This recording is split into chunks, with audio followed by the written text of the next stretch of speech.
I have been contemplating this for a while now. It seems there are so many different layers to this. I had to let it roll around over and over again for weeks, months even, before I was able to sift out much of the extraneous material, so what was left was much easier to discern. Again, the only way I have been able to get to where I am at here and now typing this was to allow deep thought to clear out a lot of the programmed reality and facts and enable a less muddy pan of ideas to simmer. It seems the answers are always so easy, but we were so deeply imbued with the notion that we are not qualified to talk on these things unless we had read hundreds of books on the subject, spent countless hours in a classroom with experts qualified to teach these things, and have the gray hairs to prove our endless pursuit in such matters. Even then, society would still only give a passing moment of attention to your formulations, and just as quickly dismiss them as mere theory. Again, I constantly feel when I am unable to formulate immediate answers to things as fundamental as this, that it is due to the complete disassociation from my authentic self. The finger points obviously to these abusive, toxic systems that have, since birth, separated me from the one reality, the truth, the complete trust in myself, in knowing that I know. With this writing, I am not referring to any type of knowledge in these illusory systems we live in. That type of knowledge actually does take the above schooling and degrees in order to be labeled an expert and qualify one to speak and indoctrinate others further in such vanity. But rather, the knowledge I refer to is the core fundamental knowing of things, such as why we are here, what is this connection to everything natural around us, and what are our innate capabilities. There are endless thoughts, ideas, hypotheses, and notions as to the answers for these rudimentary questions. Why? That is my question. Why would the most obvious questions a person has as to their existence be so elusive? How can a species that supposedly has been here for millennia not know the answers to their purpose? What would make them continue? We have been taught that we came from tadpoles or monkeys and evolved into this. Why? Survival? That's what they're trying to tell us. That we are just so hell-bent on survival that we have done whatever it takes for innumerable generations through all the cataclysms, wars, suffering, and destruction over hundreds of thousands of years to end up here as mindless, enslaved consumers. I don't buy it. Not at all. In fact, my senses signal a big, fat, whopping lie. I deduce this to be the biggest conspiracy ever perpetrated on the human race. Excuse me. Everything in me from the very depths of my being is screaming out, attempting to warn the conscious me that massive trickery and deception is afoot. And so I sit here and I'm going to let this start to trickle out, thinking that once it starts, there will be no stopping the truth. I am merely cracking the door open for this intense truth to come bashing through. I know that I know. I just have to remember. This is not as easy as it seems when put in words. The words give it such an air of simpleness that I can feel myself being mocked by the mob saying, "Okay, genius, you are going to figure it out? Yeah, right. With all your inadequacies? Who do you think you are? Go back to your construction job, you monkey-minded hypocrite." But again, I feel a deep deceptive program being played out, like a governor on a car slowing my roll, purposefully put there to detour the weak in spirit. See, there are telltale signs of this deception all over. First of all, we didn't evolve from anything. If anything, the manipulations and illusions forced upon us have caused us to devolve biologically. Therefore, there is no monkey brain. Maybe for the masses who blindly follow the leader and refuse to think any deeper than their pre-programmed notions and rhetoric, but that is not me. I find their groupthink repulsive and not conducive to my natural state of being. The masses hide behind the illusory safety of their dogma. I spit in the face of their controllers. I laugh every time I am met with the option of giving up my sovereignty for the so-called safety of their authority. We have the answers, they say. Just bow down and submit, and you shall receive. But I am no fool. With the overabundance of information that is purposefully laid out at this time, their answers are known to me. But in no way would I accept such apparent obfuscations of the truth. The only word that comes to mind when I think of an individual selling out their authentic self in order to be accepted and have a support group of like-minded minions is fools. I am repulsed by the very notion of such voluntary enslavement. I intuit that such a mechanism of control was not an organic process of this Earth's biology, but purposefully and diabolically placed here and perpetrated by an invasive species, a parasite, that happened upon an unwitting populace and realized they had happened upon their next victim. I want to make one thing clear. I don't believe I possess any more strength, knowledge, or capability than any other embodied spirit on this plane of existence. I think we are all born with these same inherent traits and characteristics. What I find to be the case is that we were all subjected at birth and separated through trauma, abuse, unacceptance, and mockery from our souls. The soul being the original pilot for these avatars. The parasites knew us and what makes us tick better than we knew our own underlying biological mechanisms of life. They exposed and subjugated our weakness and our mechanism of survival. They knew that upon birth, if the proper poisonous systems were set in place, they could separate our physical being from the unmatched supremacy of our spirit. They knew that by exposing us to never-ending programming, relentless abuse, and having to conform to everything unnatural to our biological systems, that our brains would create a proxy pilot, the ego. This new driver for our physical bodies would do whatever it had to in order to survive.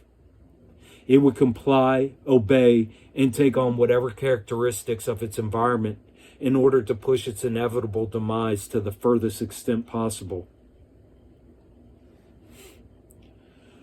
I hypothesized that this mechanism was either implanted after our initial conception and bred into us, or possibly it was a part of a flawless creation that was there as a last resort in case we had to deal with the rare situation of being infiltrated and overcome. If the latter is the case, then I would surmise that as a species, we possibly spent millennia in our natural peaceful state prior to being invaded by these parasites. I surmise that we were caught completely off guard, and before this on-call warrior, the ego, could be dusted off and summoned for battle, it was too late. Either way, we were taken advantage of. It appears to me that we were extremely peaceful, loving, interconnected beings that communicated with all of nature. There was no speech, only feeling and telepathy. There was no eating, bloating, shitting, pissing, with the result of such unnatural habits being disease, discomfort, death, and destruction.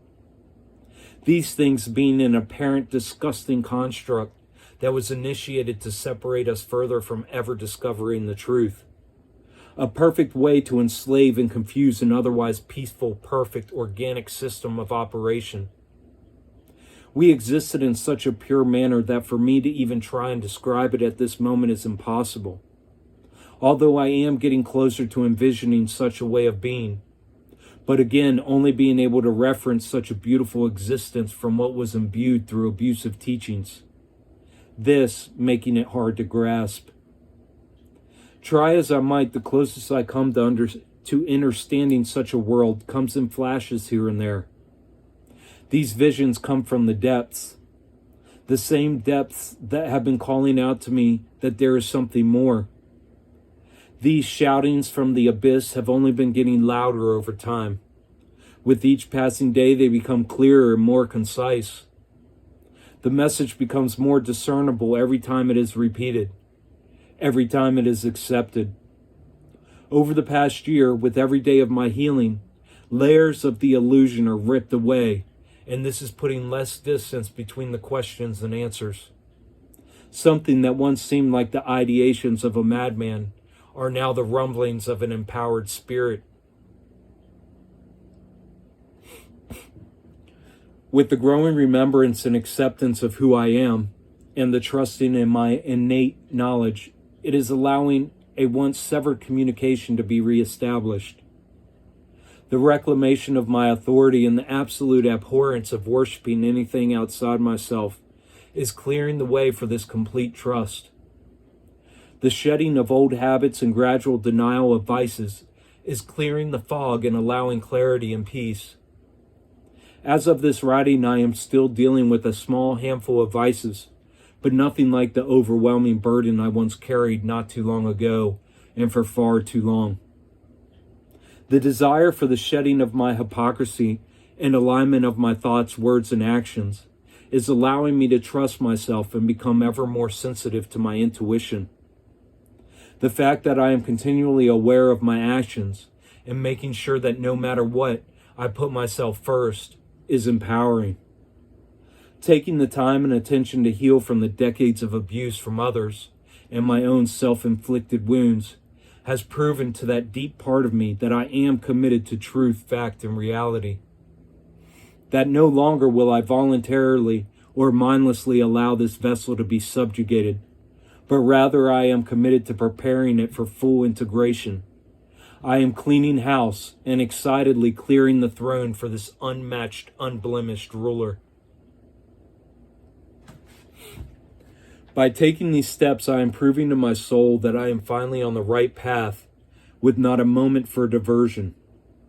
With each daily commitment to this course, I am remembering what it is to love. I am remembering what it is to love myself and what that actually means. It brings tears to my eyes as I write this, partly due to the acknowledgement of how long I chastise and beat this part of me down, and partly due to the immense relief this acknowledgement brings and the joy that accompanies it. And then finally, by remembering what it is like to love myself, it has rejoined me to my innate empathy for others. I am feeling so deeply as to others and their plight that I have to be careful sometimes taking in others' stories because I find it overwhelming. The intense feelings I get when listening to another's journey and innately knowing the immense suffering and struggles they have experienced wells up such emotion inside of me that I can clearly see we are all connected. We just have been so separated from our authentic self and taught to survive in these unnatural, abusive systems that we could not afford to relate with others in such a way. Our egos would not allow it. For us to attempt that connection would shake the very foundation upon which we have been living this grand illusion. I am finding that this empathy extends not only to other embodied spirits, but to all living creatures, to include animals, plants, and trees. This is helping me to see what is natural and organic to our original existence here, as I am able to connect deeply with those things. It helps me as well to recognize those things which have been placed here as superfluous burdens and distractions, purposefully woven into the fabric of life in order to confuse and obfuscate the answers we are all searching for. Who am I? Why am I here? What is my purpose? The answers are so unbelievably simple. The devil is literally in the details.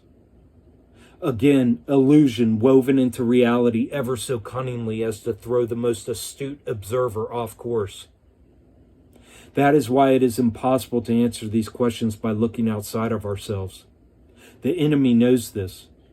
That's why one of the deepest programs imbued is that we are born retarded, needing instruction, guidance, and authority. That is where it begins. Until this is recognized and accepted, one will spend their existence in a never-ending pursuit of knowledge. knowing not that this is the fool's playground. The very source of the answers in this carnal knowledge existence is the precise mechanism of enslavement. To convince a supreme sovereign being that it requires something outside itself to survive and thrive. Until our enslavement by these parasites is as known as the back of one's hand, and the ego is destroyed, and the vessel cleaned, and the throne set for the soul.